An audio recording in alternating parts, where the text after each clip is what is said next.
Assalamu alaikum, welcome to my channel The Learning Point. Today we are going to discuss about the NPV. What is this? The Net Present Value. तो आज की का पूरा lecture जो है वो हमारा इसी पे होगा. मैं कोशिश करूँगी कि आपको छोटी छोटी टिप्स बता सकूँ. आज बहुत ही बेसिक से स्टार्ट करेंगे. ये एनपीवी की पहली वीडियो है. नेक्स्ट वीडियोस इंशाल्लाह आती रहेंगी जिसमें आप बेसिक क्वेश्चंस एडवांस क्वेश्चन पे हम मूव करेंगे.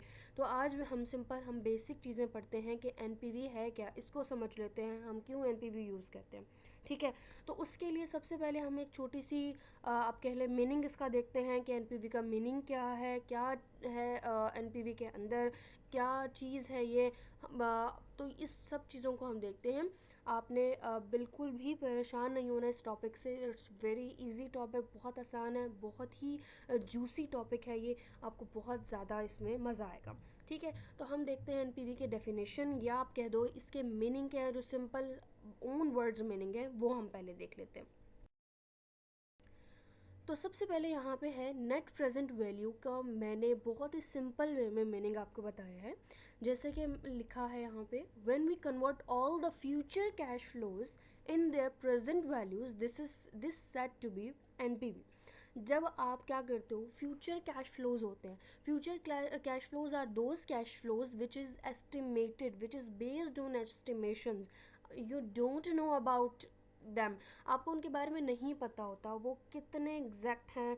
एस्टिमेट का मतलब होता है हमेशा आपको जिस चीज़ के बारे में ना पता हो आप उसके बारे में अपनी राय कायम कर देते हैं.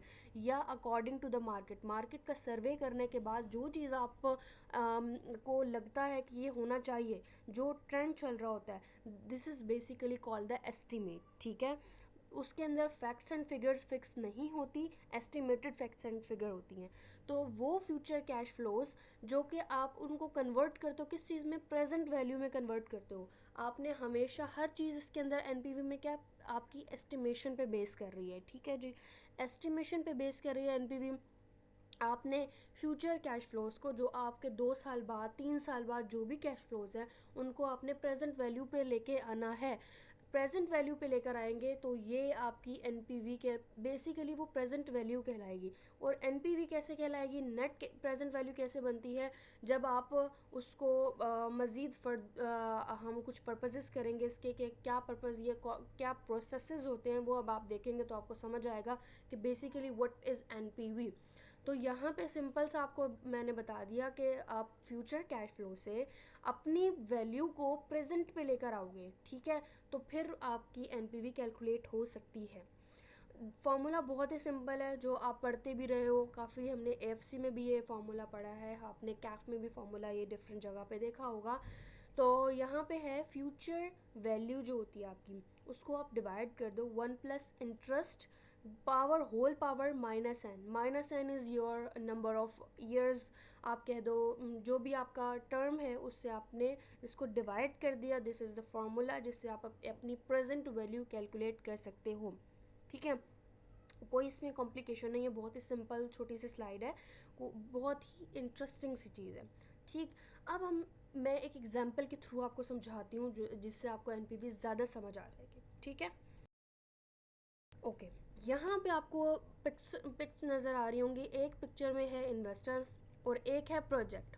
हमेशा एक इन्वेस्टर प्रोजेक्ट में इन्वेस्ट करने से पहले उसके बारे में नो हाउ लेना चाहता है, उसके बारे में प्रोसेसिंग करता है, अपनी तमाम उसकी डिटेल्स लेता है कि either he need to invest in that project और नॉट. ठीक है, तो उसके लिए ये एनपीवी बहुत बहुत इंपॉर्टेंट होती है. प्रोजेक्ट में इन्वेस्ट करने से पहले वो सबसे पहले उसकी उस प्रोजेक्ट की एस्टिमेशन के बेस पे एनपीवी कैलकुलेट करता है. अब एनपीवी अगर उसकी फेवरेबल एनपीवी आती है तो फिर वो it means that he need to invest in that project.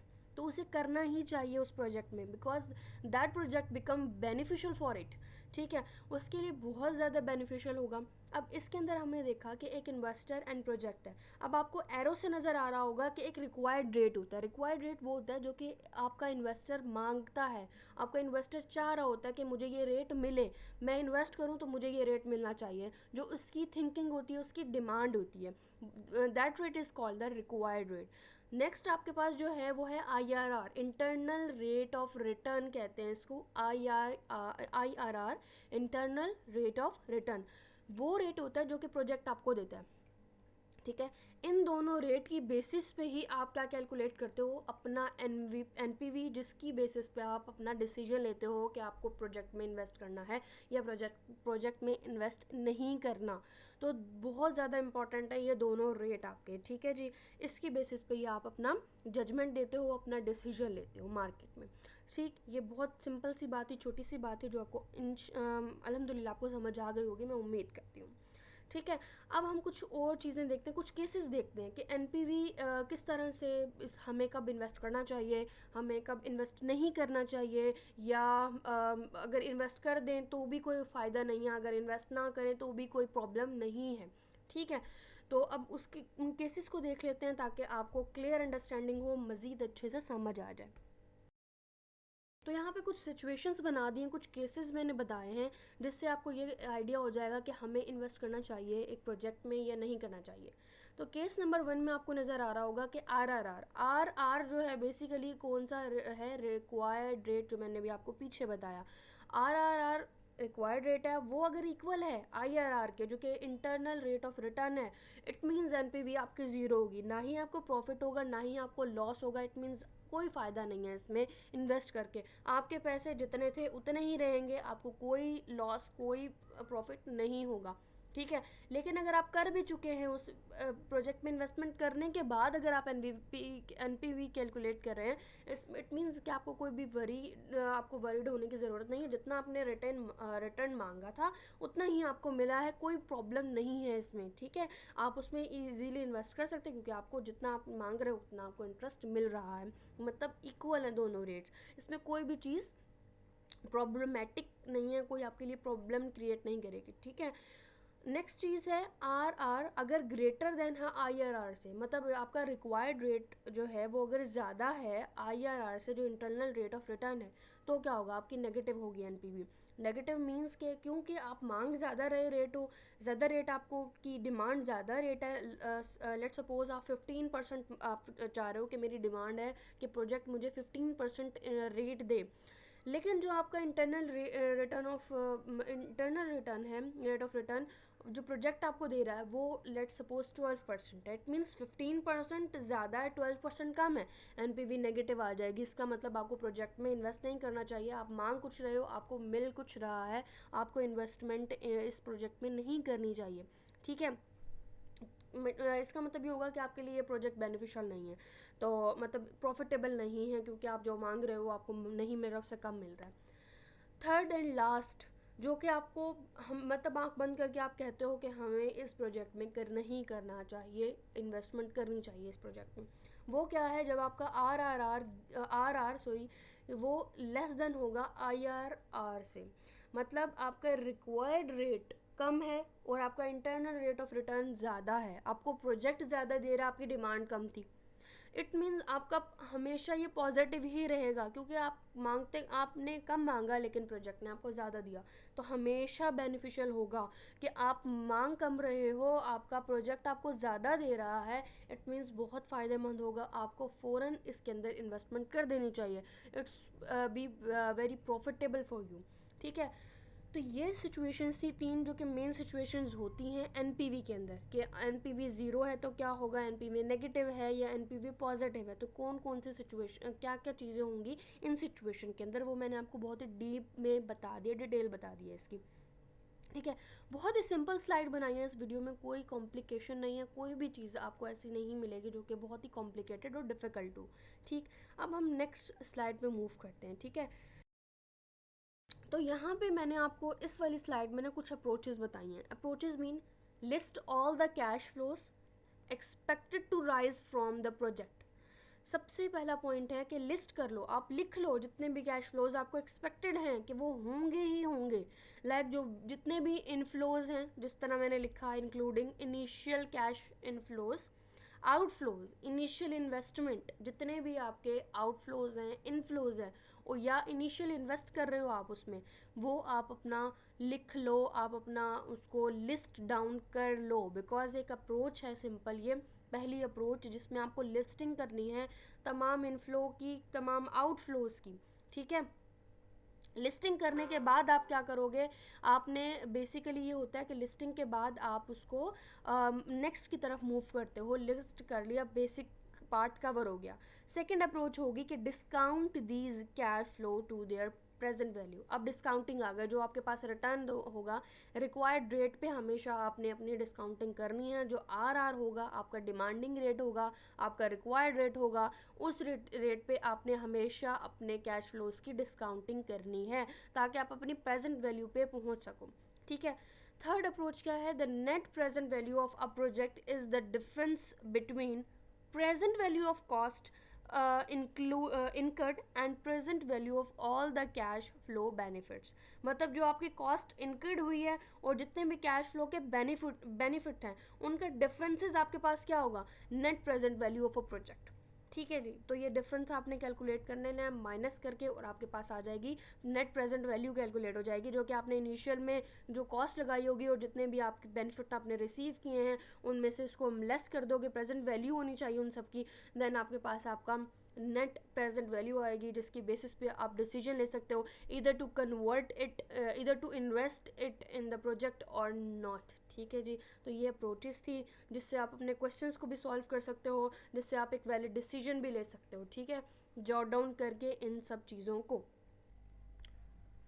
सही है, बहुत आसान सी चीज़ थी, 3 अप्रोचेज आपने यूज़ करनी है। अब हम देखते हैं फॉर्मेट क्या है इसका। ठीक, एनपीवी का सिंपल फॉर्मेट है जो कि मैंने बहुत ही सिंपल रखा है। जैसे जैसे हम एडवांस क्वेश्चन करेंगे तो आपको वो फॉर्मेट मज़ीद एडवांस होता जाएगा। Here is a simple format of the NPV। Simple format क्या है इसका, यहाँ पे आपके सबसे पहले आपको नज़र आ रहा होगा कि पर्टिकुलर्स नज़र आ रहे हैं। ठीक है जी, पर्टिकुलर्स आपने देखने हैं, उसमें आपके पास इनिशियल आउटले है। Initial outlay means initial investment जो होती है, इसको आप आई ओ से रिप्रेजेंट करते हो।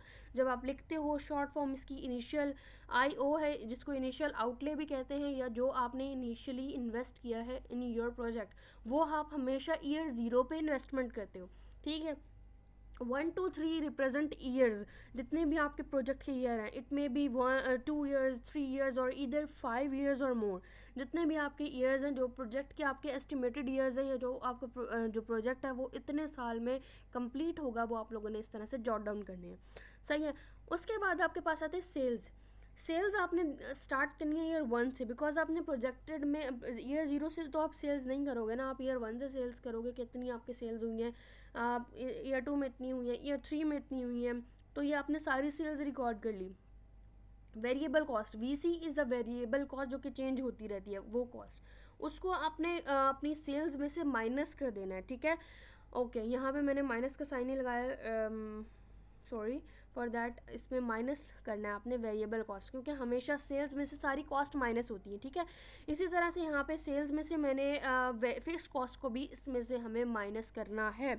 ठीक है जी, फिक्स्ड कॉस्ट वो कॉस्ट होती है जो आप आपके जितने नंबर ऑफ़ यूनिट्स आप बनाते रहते हो, आपकी फिक्स्ड कॉस्ट कम होती रहती है। लेकिन आप एक यूनिट भी ना बनाओ, आपने वो कॉस्ट देनी ही देनी है। लेकिन नंबर वो होता है ना कि यूनिट पर यूनिट जो वैल्यू होती है वो आपकी डिक्रीज़ हो जाती है जितने आप यूनिट बनाते हो, वो फिक्स्ड कॉस्ट होती है। आप एक यूनिट बनाओ, आप 1000 यूनिट बनाओ, आप एक भी यूनिट ना बनाओ, जो आपको फिक्स्ड कॉस्ट पे करनी है वो ठीक है।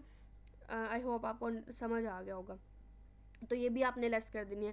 रेजिजुअल वैल्यू वो होती है, सेल्वेज वैल्यू कहें आप इसको, रेजिजुअल वैल्यू कहें, जो कि आपको एंड में मिलती है प्रोजेक्ट को के लास्ट में, जो कि अगर आप प्रोजेक्ट को मतलब फुली डेप्रिशिएटेड प्रोजेक्ट होता है, जो आपका फुली डेप्रिशिएट हो गया, लेट सपोज अगर वो मशीन है तो वो मशीन अगर फुली डेप्रिशिएट हो चुकी है तो आप उसको सेल आउट करने के बाद जो आपको मिलेगी, जिसको आप सेल्वेज वैल्यू भी कह सकते हो, जिसको आप रेजिजुअल वैल्यू भी कह सकते हो, तो वो वाली हमने लास्ट में, बिल्कुल लास्ट ऑफ द ईयर, जिसमें आपने डिस्पोजल करना है उस होली डिप्रिशिएटेड वैल्यू प्रोजेक्ट का, उसको आपने ऐड कर देना इन द लास्ट ईयर। ठीक है, अब आपने इसको फर्दर पूरा कंप्लीट सॉल्व कर लिया, इनको आपका इनिशियल आउटले आ गया पूरा, सेल्स में से जो जो कॉस्ट माइनस करनी थी वो आ गई हैं। अब आपने इसकी प्रेजेंट वैल्यू कैलकुलेट करनी है at the rate of discount rate, discounting factor जो होगा उसका डिस्काउंट रेट होगा, उसके रेट पे आपने इन सब की एक्सपेक्टेड वैल्यू कैलकुलेट कर लेनी है, और ये कैलकुलेट करने के बाद आपने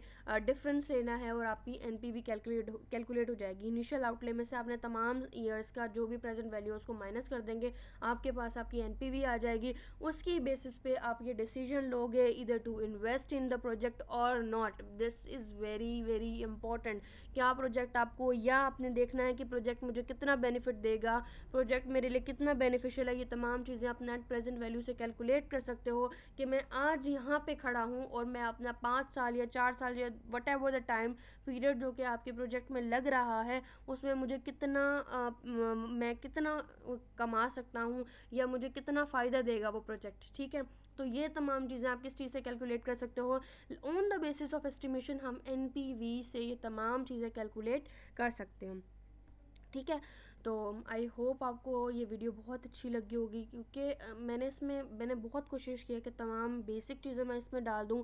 बहुत ही छोटी सी वीडियो बनाई है, बहुत ही छोटी छोटी सिंपल सिंपल सी इसके अंदर आपको मैंने स्लाइड्स दिखाई हैं जो कि बहुत सिंपल हैं, वो बहुत कोई कॉम्प्लिकेटेड चीज़ें नहीं डाली हैं इसमें, बहुत ही आसान चीज़ें हैं जो कि आपको बहुत अच्छे से समझ आ जाएंगी। ठीक है, आई होप आपको ये वीडियो बहुत अच्छी लगी होगी। अगर आपको ये वीडियो अच्छी लगी हो तो प्लीज़ मेरी वीडियो को लाइक करें, शेयर करें, अपने फ्रेंड्स के साथ शेयर करें ताकि उनको भी इससे फ़ायदा हो। और मेरे चैनल को ज़रूर सब्सक्राइब करें, और don't forget to press the bell icon ताकि तमाम न्यू वीडियोज़ के नोटिफिकेशन आपको मिलते रहें। अल्लाह हाफ़िज़।